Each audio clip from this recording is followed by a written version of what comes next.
वृंदावन से राधे राधे भक्तों। माँ कुष्मांडा देवी की आप सबको हार्दिक शुभकामनाएं। माँ कुष्मांडा आप सब पर अपनी कृपा बनाए रखे, ऐसी मनोकामना के साथ मैं आज का वीडियो शुरू करती हूँ। चौथा नवरात्रि, जी हाँ भक्तों, आज है चौथा नवरात्रि। माँ कुष्मांडा को कुष्मांडा क्यों कहते हैं और उसका रूप ऐसा क्यों है?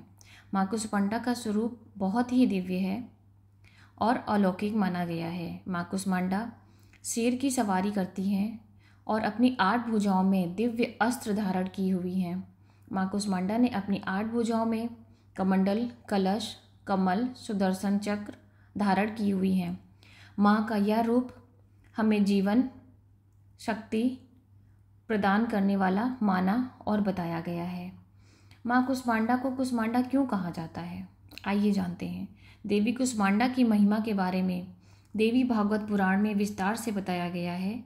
माँ दुर्गा के चौथे रूप में अपनी मंद मुस्कान से ब्रह्मांड की उत्पत्ति की थी, इसीलिए माँ को नाम कुष्मांडा देवी पड़ा। ऐसी मान्यता है कि सृष्टि में आरंभ में चारों तरफ अंधियारा था और माँ ने अपनी हल्की हंसी से पूरे ब्रह्मांड को रच डाला। सूरज की तपिश के सहन से शक्ति माँ के अंदर है।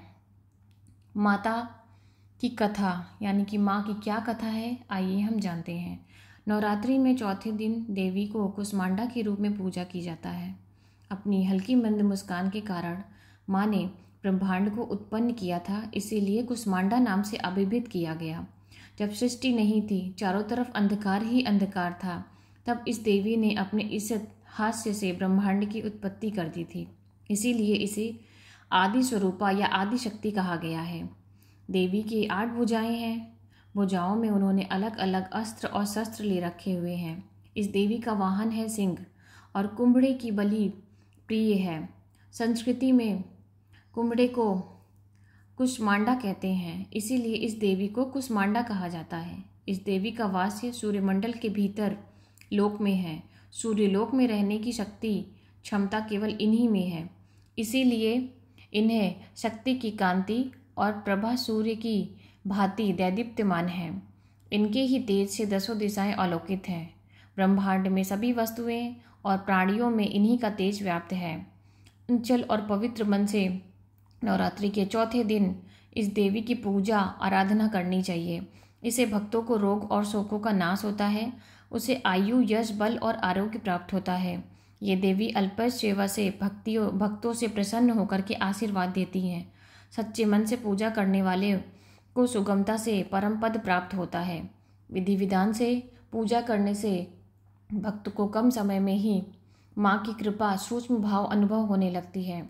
ये देवी आदि व्याधियों से मुक्त करती हैं, उसे सुख, समृद्धि और उन्नति प्रदान करती हैं। अतः इस देवी की उपासना में भक्तों को सदैव तत्पर रहना चाहिए। माता की पूजा करते वक्त मंत्र का जाप अवश्य करना चाहिए। माँ का बीज मंत्र है कुष्मांडाय ऐं ह्रीं देव्ये नमः।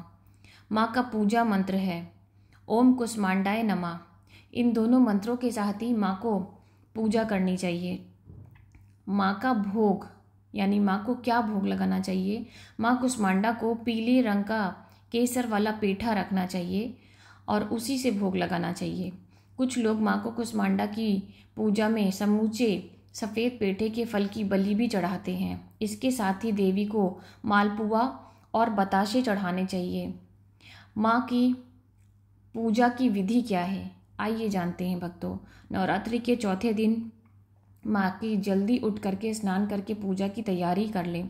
कुष्मांडा का व्रत करने का संकल्प करें। पूजा के स्थान पर सबसे पहले गंगा जल से पवित्र कर लें।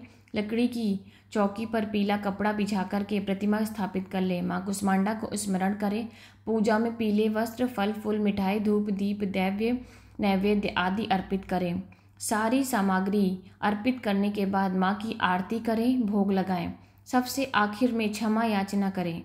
ध्यान लगा करके दुर्गा सप्तशती और दुर्गा चालीसा का पाठ अवश्य करना चाहिए।